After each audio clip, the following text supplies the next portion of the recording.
అందరికీ నమస్తే అండి. ఏబిఎన్ రాధాకృష్ణ గారి కొత్త పలుకు మీద వైసీపీ తీవ్ర అభ్యంతరం వ్యక్తం చేస్తోంది. సో కొత్త పలుకు మొన్న సాటర్డే నైటు ఏబిఎన్ ఛానల్లో వచ్చింది. సండే మార్నింగ్ ఆంధ్రజ్యోతి పత్రికలో వచ్చింది. నిజానికి ఆంధ్రజ్యోతి పత్రికలో వచ్చిన లైన్స్ నేను చూశాను. చూసిన తర్వాత పెద్దగా అబ్జెక్షన్స్ ఏం లేవు కదా, అంత వైసీపీని మహిళల్ని కించపరిచే వర్డ్స్ ఏం లేవు కదా అనిపించింది. కానీ ఏబిఎన్ ఛానల్లో కొత్త పలుకులో వీడియో రూపంలో వచ్చిన వర్డ్స్ మాత్రం కొన్ని అభ్యంతరకరంగా ఉన్నాయి. సో అవి విన్న తర్వాత వైసీపీ వాళ్ళు చేసిన గొడవలో తప్పు లేదేమో అనిపిస్తోంది. అయితే ఈ గొడవలో శాంతియుతంగా చట్టబద్ధంగా నిరసనలు చేయాలి. నిన్న హైదరాబాద్లో శాంతియుతంగానే జరిగాయి, మరీ తగలబెట్టాలు ఇంత దారుణంగా అయితే ఏమీ జరగలేదు. అయితే వైసీపీ వాళ్ళు చేస్తున్న గొడవలో కొంతవరకు నాకు న్యాయం కనిపించింది. ఎందుకంటే మనం విమర్శలు ఇప్పటికే రాజకీయాల్లో హద్దులు వదిలేశారు, పరిమితులు దాటేశారు, పర్సనల్గా వెళ్ళిపోతున్నారు, కుటుంబాల జోలికి వెళ్ళిపోతున్నారు. సో ఇది కాస్త శృతిమించిందనమాట. అది రాజకీయాలకి రాజకీయ నాయకులకు పరిమితమైతే పర్లా. ఒక పార్టీ నాయకుడు ఇంకో పార్టీని, ఇంకో పార్టీ నాయకుడు ఇంకో పార్టీని అనుకునేంత వరకు పర్వాలా. కానీ ఒక మీడియా ఛానల్ అధినేతగా ఉంటూ ఒక 35 ఏళ్ల జర్నలిజం ఎక్స్పీరియన్స్ ఉంటూ ఏబిఎన్ ఆర్కే గారు తన కొత్త పలుకులో వైసీపీ నాయకుల్ని కించపరిచేలా మాట్లాడారు. మేబీ అది చాలామంది విన్నారో లేదో. ఆ కొత్త పలుకు వీడియోలో ఏమొచ్చిందంటే, మేబీ ఆ తర్వాత ఎడిట్ చేసి తీసేసారేమో తెలీదు. రేపు పొద్దున్న జగన్మోహన్ రెడ్డి వైసీపీ నాయకుల్ని మీ భార్యలు కాదు చెల్లిళ్ళు అంటే దానికి నాయకులందరూ కూడా విని తల ఉంచుకొని పెళ్లి సంబంధాలు చూసి పెళ్ళిళ్ళు చేస్తారేమో అనేంతగా ఆ కొత్త పలుకులో వచ్చింది. శనివారం రాత్రి ప్రసారమైన కొత్త పలుకులో ఇది వచ్చిందనమాట. ఇది ఖచ్చితంగా అభ్యంతరకరమే, తప్పే. ఎందుకంటే అంత చేవలేని నాయకులేమీ లేరు. సో విమర్శ అనేది, రాజకీయ విమర్శ అనేది కొన్ని హద్దులు, కొన్ని పరిమితులకు లోబడి ఉండాలి.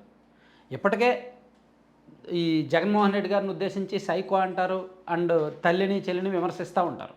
సరే, దానిలో తల్లి చెల్లిని గెంటేశాడు అంటే వాళ్ళకి మధ్య చట్టపరమైన లావాదేవీలు అండ్ ఆస్తిపరమైన లావాదేవీలు జరుగుతున్నాయి, కుటుంబ వ్యవహారం. దాన్ని కాస్త రచ్చకిచ్చుకోవడంలో ఆ కుటుంబం పాత్ర ఉంది, బయటకు లాగడంలో మీడియా పాత్ర ఉంది, దాన్ని రాజకీయంగా వాడుకోవడంలో టీడీపీ వాళ్ళ పాత్ర కూడా ఉంది.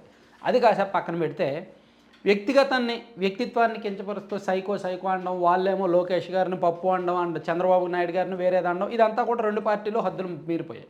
అంటే ఒకప్పుడు ఇలా పర్సనల్గా పేర్లు పెట్టుకోవాలి, ఇప్పుడే పర్సనల్గా పేర్లు పెట్టుకొని ఆ పేర్లు కాస్త రాక్షసులని సైకో అని అనడం వరకు వెళ్ళింది. అయితే ఒక జర్నలిస్ట్కి మాత్రం ఇటువంటి పదాలు తగదు. ఆయన ఇలా అనడం మాత్రం కరెక్ట్ కాదు. ఏమంటే ఒక వైసీపీ నాయకుల భార్యల్ని ఉద్దేశించి అలా అంటే వాళ్ళు ఎందుకు ఊరుకుంటారు? వాళ్ళు మరీ అంత చేవలేని వాళ్ళు కాదు కదా.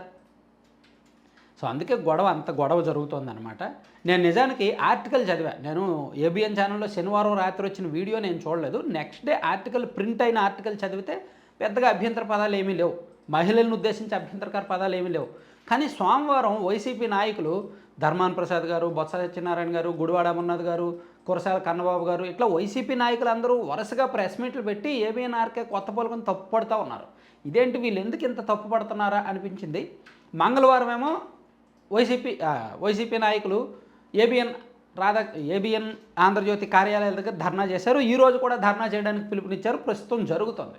అసలు అప్పుడు నాకు డౌట్ వచ్చింది, ఏంటి అసలు వీళ్ళు ఎంతగా గొడవ చేస్తున్నారు, ఏదైనా గట్టిగా కెలికాడేమో అనిపించి అప్పుడు ఆ వీడియో మన మిత్రుని అడిగితే అప్పుడు ఆ వీడియో క్లిప్పింగ్ పెట్టారనమాట. సో అది కొంచెం అభ్యంతరకరమే అనిపించిందనమాట. కొంచెం అంటే వినే వాళ్ళకి బాధ అనిపిస్తుంది. ఖచ్చితంగా వైసీపీ నాయకులకి అందరికీ కూడా బాధ అనిపిస్తుంది. వాళ్ళ బాధలో తప్పులేదు. సో దాన్ని వాళ్ళు ఈ రకంగా వ్యక్తం చేస్తున్నారనమాట. సో అది నేను మేబీ వినిపించవచ్చో లేదో, అదే చెప్పాను కదా, అదే వైసీపీ నాయకుల భార్యలను మీ భార్యలు కాదు చెల్లెళ్ళు అన్నా సరే ఈ వెన్నెముక లేని నాయకులు వాళ్ళకి పెళ్లి సంబంధాలు చూసి పెళ్లి చేసేలా ఉన్నారు అని కించపరిచేలా, నాయకుల్ని కించపరిచాలు, చేవలేని వాళ్ళుగా చూపించారు ఆ కొత్త పలుకులో. అండ్ వాళ్ళ భార్యలను ఉద్దేశించి కూడా ఈ తరహా కామెంట్ చేయడం కరెక్ట్ కాదు. మేబీ ఇదంతా ఎవరికి తెలియదేమో.